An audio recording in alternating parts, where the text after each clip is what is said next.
Welcome to this episode of the Sports Detective Podcast Show. My name is James Williams, and today Penn State fans have had it with James Franklin after Penn State lost to Ohio State this past Saturday, again. This makes James Franklin's all-time record against Ohio State as Penn State's head coach 1-10, and Penn State fans, this loss to Ohio State this year felt a lot different than it has in previous years. I'll go ahead and first show you guys this tweet here from a guy that covers Penn State for Locked On Nittany Lions. He had this to say after the game and kind of the fan base's reaction after losing to Ohio State. Still in shock from what I witnessed post-game for Penn State versus Ohio State. The student section booed the team as they lined up for the alma mater. Then half the team walked into the tunnel before the song was over. Penn State lost 20-13. Fans were booing. There was some chanting, "Fire James Franklin." And James Franklin even confronted a few fans walking into the tunnel post-game. I'll go ahead and show you this video of James Franklin, sparring with some fans. No,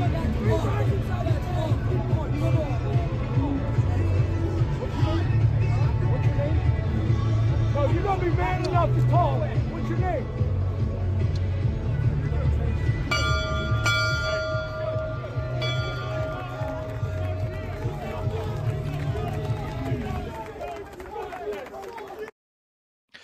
Okay, you could hear a lot of, people shouting there, not being happy with James Franklin. And James Franklin is, starting to confront the fan base a little bit there too. There was also another video that I saw of James Franklin running through the tunnel and people were booing him there.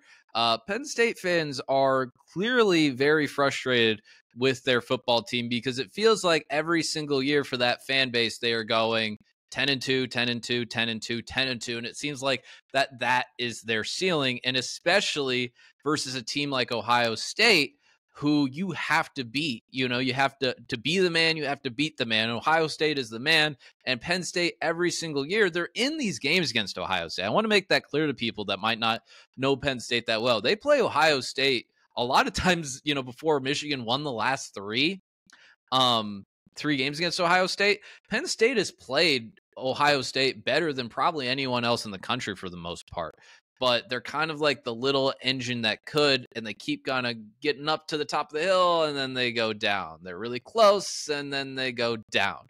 And it just feels like year after year for Penn State, they can't, conquer this hill of beating Ohio State and becoming a top of the Big Ten and, seriously competing for national championships. Well, this year is a little bit different now where we have a 12-team playoff. I think Penn State will probably win out. They'll go 11-1. They might, more than likely, they won't play in the Big Ten championship game because Ohio State and Oregon are probably going to win out. So they'll probably miss out on that. They might host a playoff game the first round. But I have to admit, this is a lot different for Penn State fans now. And this is kind of something I heard about Penn State, and I agree with this to a degree where, the reason Penn State keeps losing to Ohio State is because Ohio State's just a better program. They recruit better, they develop better, they get more guys to the NFL. When's the last time Penn State had a first-round quarterback? When's the last time they had multiple first-round wide receivers? Yeah, you guys got Michael Parsons, you got Saquon Barkley, you have, you guys get talent to the NFL, but Ohio State's got C.J. Stroud. They've got how many first-round wide receivers over the last 5-6 years? Ohio State is just a better program. They are a top 1, 2, 3 program in the country. Penn State is somewhere from 5 to 10 in the country. Now, with that being said, too, another reason I think that Penn State, because I was looking at, I went back, Joe Paterno versus Jim Tressel was 3-7 against Jim Tressel in his time in the 2000s versus Ohio State. That's just against Tressel, by the way. I didn't count the Luke Fickell year and then the few times he played Urban Meyer. But the reason I bring that up is because Ohio State, in their last, basically since Tressel took the job, they're in the best stretch of football that Ohio State has ever had for a multiple decades going on here. So it's not like you aren't having this incredibly talented team that you keep falling to. Ohio State is on one of their best stretches of their entire program's history. Now, with that being said, though, I understand Penn State's and their sentiments and saying, like, hey, we want to be better. We want to, conquer that hill. We want to get over that mountain. We want to become a top 5 program in the country. And I completely understand that sentiment. And I actually think there is a world where that is possible. And I just I don't usually do this on this show, but I like Penn State. I've been to State College multiple times. I have family members that attended Penn State. I have Penn State in my blood. So I'm going to entertain some hypothetical situations here, some scenarios here, if Penn State were to at one point move on from James Franklin. Now, with that being said, will they move on from James Franklin after this season?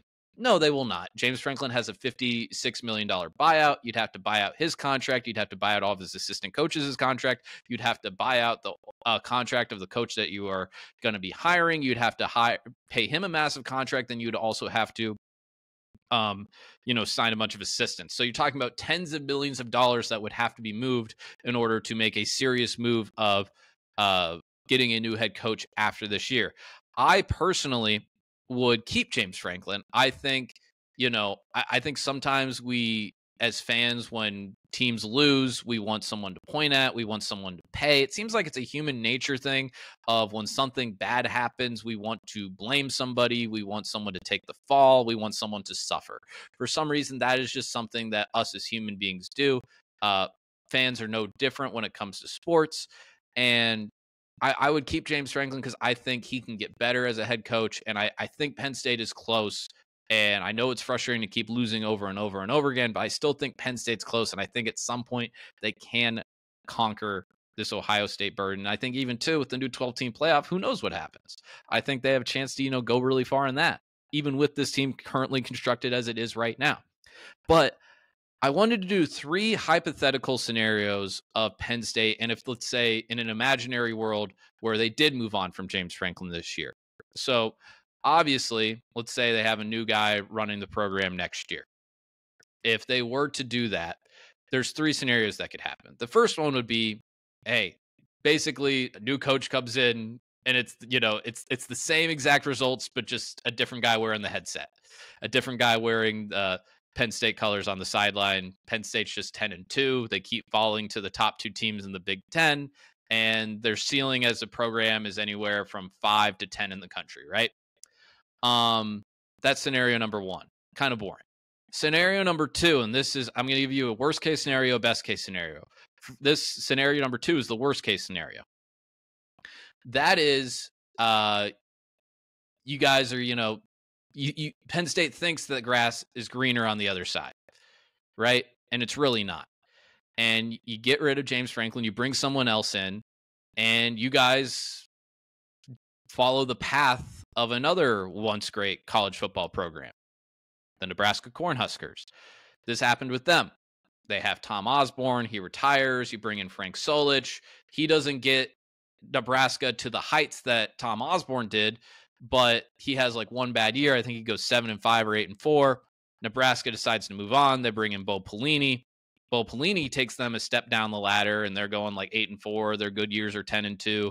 And then they end up firing Bo Pelini. And then basically, since they fired Bo Pelini, Nebraska has been run by a catalog of doofuses ever since then.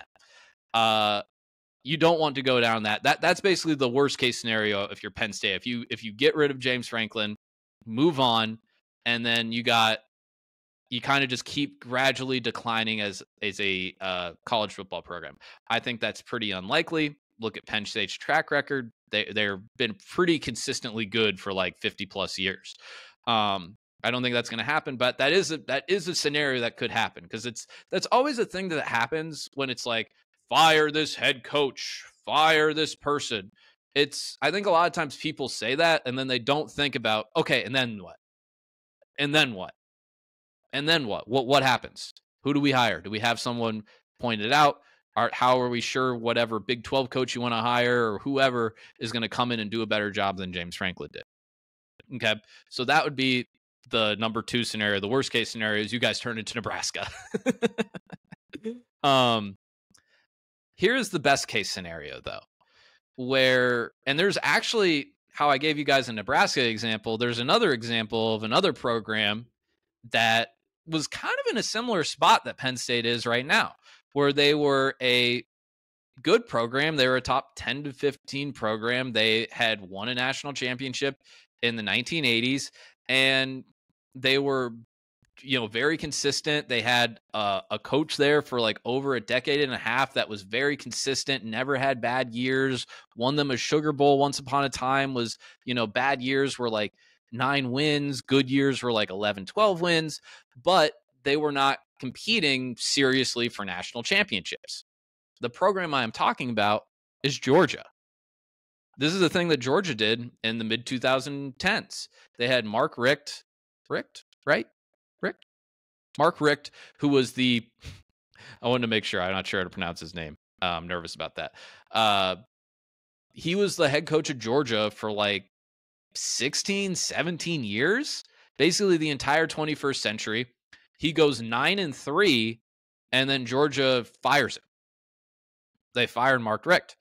And then it was kind of like, if you go back and read the articles at the time, it was like, whoa, what is Georgia doing here? You guys really, like, he went 9-3. That's like, okay, maybe you want to go, 11 wins, 10 wins, double-digit wins, but 9-3 is still pretty good. You're still a top 15 team in the country. This is a guy that's built your program to where it is right now. This is a guy that's been a long tenured head coach with your program. Well, they fire Mark Richt, and then year 2 under Kirby Smart, a little bit of a down year the first year under Kirby Smart, but year 2, Georgia's in the national championship against Alabama. And then a few years later, they win back-to-back national championships. And all of a sudden, Georgia, this program that no one thought about as like a top 5 program, we thought was a really, really good program, if not a great program, but not a team that, could go on a run where they win multiple national championships in a few years, especially back-to-back championships. And no one thought about that about Georgia until Kirby Smart came in. So that could be another scenario with Penn State here too, where those people that are saying fire James Franklin are actually right. And they're saying, hey, if we get another guy in here, Penn State, you can, the possibilities are endless. A guy could come in here, develop more talent, get better talent in here, and all of a sudden we could be Georgia. We could become the top dog of the Big Ten. We're close enough right now. If we just have another coach that's better at recruiting, better at developing, better at in-game strategy and, situations, why not us? Why not us? You know what I mean? So that is the other scenario is, could Penn State get a new guy in there and become the new Georgia? Become this team that is capable of, being a top 3 program.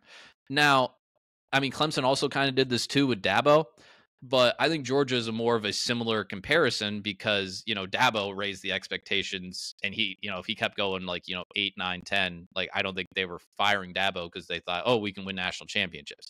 No, Georgia fired Mark Richt because they are like, hey, we think we can compete for national championships. Now, the difference between Georgia and Penn State is obviously that Georgia is in the SEC. Georgia has a very nice recruiting base. You can find a lot of very, very good football players in the state of Georgia. Now, can you find very good football players in in Pennsylvania? Yes, you can. But if you're comparing the football players that come out of Pennsylvania compared to Georgia, and compare Georgia to the other regions in the South that they are near, like Florida, because that's a thing that Georgia has done a really good job of, is they've been going into Florida and they've been stealing recruits that would normally become Florida Gators and, Florida State Seminoles. Notice when Kirby Smart takes over Georgia and they take off, Florida State's down, Florida's down, Miami's down. So they're taking a lot of guys out of that state that would normally go to those 3 programs. So it's a little bit of a different recruiting base in Georgia than it is to Penn State. So that's why I think that is less likely that if Penn State moved on from James Franklin, that something like that would happen. But I do think it's an interesting thought to happen, because could it? I don't know. I don't know. I mean, isn't anything possible? It's what Kevin Garnett taught us. So I just wanted to lay out those 3 scenarios here for you guys. Penn State fans, let me know what you think in the comments. Again, I say keep James Franklin, keep keep with him. He's, giving you guys a very, very high floor. And I think one day, if you give him the opportunity, he can punch through the ceiling. Oh my God, I keep messing up names here. Joe Paterno, I think, didn't win his first national championship at Penn State until like year 16, 17.